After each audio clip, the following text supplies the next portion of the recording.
Agadir, ces immenses plages, ces palmiers, ces touristes et ces 4 éleveurs de cochons. Parmi eux, Saïd Samouk.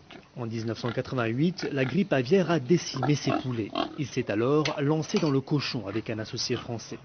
Le porc, une viande prohibée chez les musulmans. Saïd, lui, n'en mange pas. Mais dans le cochon, tout est bon, surtout quand ça rapporte. Son élevage de 250 têtes n'est donc qu'un début. Et je pense qu'on va avoir les 10 millions de touristes d'ici 2010. Peut-être même on va les passer en France parce qu'on a tout pour les avoir. Puis nous, on pense à doubler, quoi. On pense doubler notre production. S'il y a des touristes, il faut bien qu'il y ait des cochons. En clair, quand le tourisme va, le cochon va. C'est aussi la devise de Jean-Yves Chriki. Lui possède 1000 porcs et une fabrique de charcuterie qui tourne à plein régime. Son chiffre d'affaires a même doublé en 3 ans.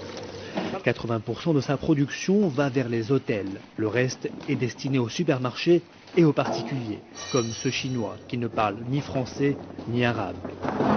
Tu veux la poitrine? Fumez? Fumez.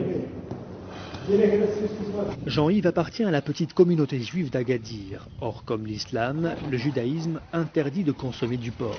Pas un problème pour ce trentenaire.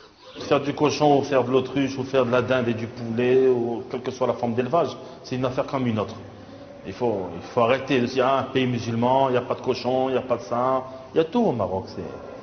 De tout et presque partout, comme dans cet hôtel d'Agadir. Seule précaution, une pancarte en plusieurs langues pour ceux qui ne mangent pas de porc.